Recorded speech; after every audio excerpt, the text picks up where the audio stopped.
Hi hello welcome to my ఇంటి రుచులు vegetarian. ఈరోజు పిల్లలకి ఎంతో ఇష్టమైన చాక్లెట్ కప్ కేక్స్ని ప్రిపేర్ చేసుకుందాం. నార్మల్గా కేక్స్ అంటే పంచదార మైదా గుర్తొస్తూ ఉంటుంది, కానీ ఈ రెసిపీ చాలా హెల్దీ రెసిపీ. పంచదార మైదా వాడకుండా ఈ కప్ కేక్స్ని ప్రిపేర్ చేసుకోవచ్చు. చాలా టేస్టీగా ఉంటుంది, అలాగే పిల్లలు మాత్రం చాలా లైక్ చేస్తారు. అలాగే చాలా హెల్దీగా కూడా ప్రిపేర్ చేసుకోవచ్చు. ఈ కప్ కేక్స్ని చాలా స్పాంజీగా సాఫ్ట్గా ఈ కప్ కేక్స్ ఉంటాయి. చిన్న చిన్న టిప్స్ పాటిస్తూ ఈ కప్ కేక్స్ని ఈజీగా ఇంట్లోనే చాలా టేస్టీగా ప్రిపేర్ చేసేసుకోవచ్చు. ఇంట్లో ఏదైనా బర్త్డే పార్టీస్ అవి జరిగినప్పుడు కూడా ఈ కప్ కేక్స్ని చేయవచ్చు. ఇప్పుడు ప్రిపరేషన్లోకి వెళ్దాము. ముందుగా ఒక జల్లెడ తీసుకుని అందులోకి ఒక కప్పు వరకు మనం గోధుమ పిండిని వేసుకోవాలి. మైదా ప్లేస్లో ఈ గోధుమ పిండిని వేసుకోవాలి. నెక్స్ట్ ఇప్పుడు ఒక హాఫ్ కప్ వరకు కోకో పౌడర్ని వేసుకోవాలి.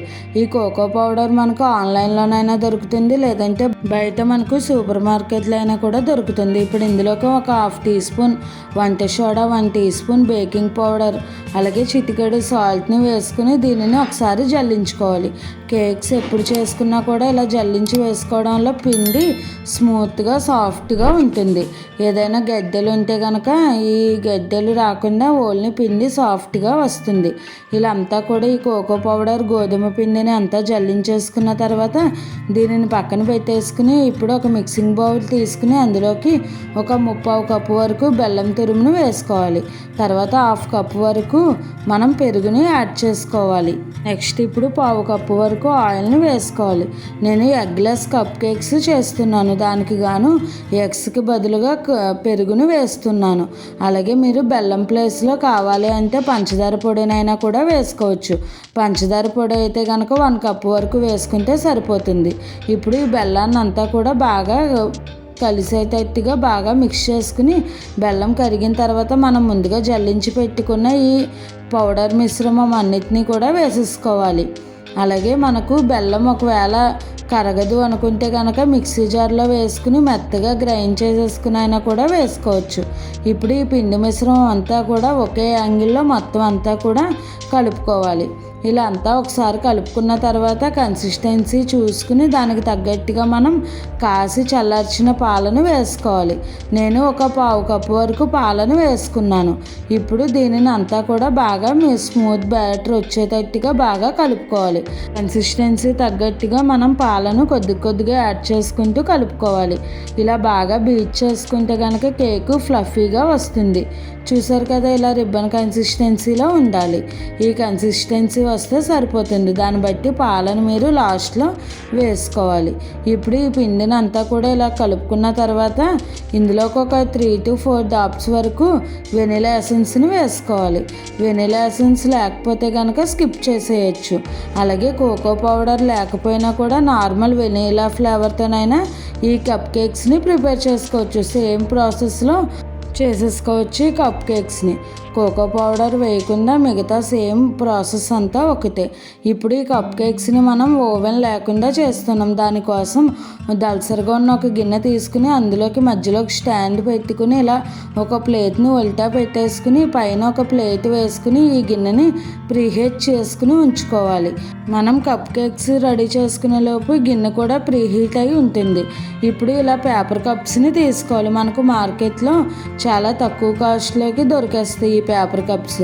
తర్వాత ఇలా సిలికాన్ మౌల్స్ని కూడా తీసుకోవాలి. ఎందుకంటే ఇలా కప్ కేక్స్ మనం డైరెక్ట్ పెట్టేస్తే కనుక అవి బయటికి పొంగిపోతూ ఉంటాయి. అందుకని ఇలా సిలికాన్ మౌల్స్ని కూడా తీసుకోవాలి. ఒకవేళ సిలికాన్ మౌల్స్ లేకపోతే కనుక ఏదైనా చిన్న గిన్నె తీసుకుని దాంట్లోకైనా కూడా పెట్టుకోవచ్చు. ఇప్పుడు ఈ కప్ కేక్స్ని 3-4 వరకు మనం ఫిల్ చేసుకోవాలి. మరీ ఫుల్గా ఫిల్ చేసేస్తే కనుక కేక్ బేక్ అయిన తర్వాత పొంగిన తర్వాత బయటకు వచ్చేస్తూ ఉంటుంది. అందుకని 1/2 వంతు వరకు కేక్ బ్యాటర్ని వేసుకుంటే సరిపోతుంది. సేమ్ అన్నీ కూడా ఇలా 1/2 వంతు వరకు ఈ కేక్ బ్యాటర్ని వేసుకుని తర్వాత ఇలా ఒకసారి ట్యాప్ చేయాలి. ఇప్పుడు ఈ కేక్ అన్నీ కూడా బ్యాటర్తో ఫిల్ చేసేసుకున్న తర్వాత మనం ప్రీహీట్ అయిన ఈ గిన్నెలోకి ఈ కప్ కేక్స్ని ఒక్కొక్కటిగా పెట్టేసుకోవాలి. ఇలా ఉల్టా పెట్టుకుని ప్లేట్ దాని మీద కప్ కేక్స్ పెడితే కనుక మనకు ఎక్కువగా పడతాయి, అందుకని త్వరగా కూడా బేక్ అయిపోతాయి. అందుకని ఇలా ప్రాసెస్లో ఇలా చేస్తే కనుక ఈజీ అవుతుంది.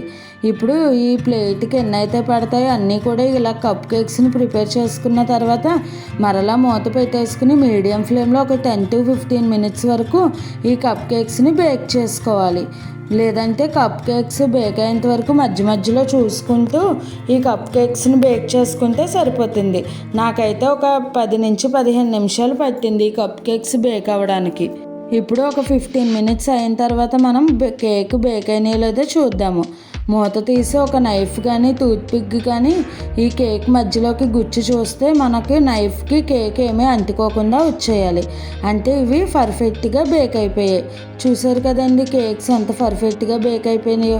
ఇప్పుడు వెంటనే వీటిని ఒక ప్లేట్లోకి తీసేసుకుని చల్లారబెట్టేసుకోవాలి. ఇలాగే ఉంచేస్తే కనుక మనకు మాడిపోయే ఛాన్సెస్ ఉంటుంది. ఇప్పుడు కేకులు ఇలా ప్లేట్లోకి తీసుకుని పూర్తిగా చల్లారిన తర్వాత మనం పిల్లలకు సర్వ్ చేయవచ్చు. చూసారు కదా ఫ్రెండ్స్ ఎంత పర్ఫెక్ట్గా బేక్ అయిపోయాయి ఈ కప్ కేక్స్. మీకు కావాలి అనుకుంటే పైన గార్నిష్గా టూటీ ఫ్రూటీ కానీ లేదంటే చాకో చిప్స్ కానీ ఏదైనా కూడా వేసి గార్నిష్ చేయవచ్చు. నేనైతే ఇలా ప్లెయిన్గానే ఉంచేసాను. చూసారు కదా ఎంత సాఫ్ట్గా ఫ్లఫీగా వచ్చిందో. కేక్స్ అన్నీ కూడా పర్ఫెక్ట్గా వచ్చాయి. మనం హెల్తీగా చేసుకుని కేక్స్ మనం ఇందులో పంచదార అలాగే మైదా ఏమీ వాడకుండా హెల్తీగా బెల్లం గోధుమ పిండితో ఈ కప్ కేక్స్ని ప్రిపేర్ చేసుకోవచ్చు. ఇంట్లో ఏదైనా చిన్నగా పార్టీస్ అవి జరిగినప్పుడు కూడా ఈ కప్ కేక్స్ని ప్రిపేర్ చేసి పిల్లలకి ఇవ్వవచ్చు. వాళ్ళు చాలా ఎంజాయ్ చేస్తూ ఉంటారు. వాళ్ళు స్కూల్ నుంచి వచ్చే టైంకి కూడా ఇలా ప్రిపేర్ చేసుకుని మనం ఇచ్చామంటే వాళ్ళు చాలా హ్యాపీ ఫీల్ అవుతారు. మీరు కూడా ఇలా ఒకసారి ఈ కప్ కేక్స్ని ప్రిపేర్ చేసి అలా వచ్చాయో నాకు కామెంట్ చేయండి. పర్ఫెక్ట్ మెజర్మెంట్స్ అన్నీ కూడా పాటిస్తే ఈ కప్ కేక్స్ చాలా ఈజీగా ప్రిపేర్ చేసేసుకోవచ్చు. ఈ రెసిపీ కనుక మీకు నచ్చినట్లయితే లైక్ చేసి షేర్ చేసి కామెంట్ చేసి నా ఛానల్ సబ్స్క్రైబ్ చేసుకుని పక్కనే ఉన్న బెల్ ఐకాన్ క్లిక్ చేయడం మర్చిపోకండి. Thanks for watching.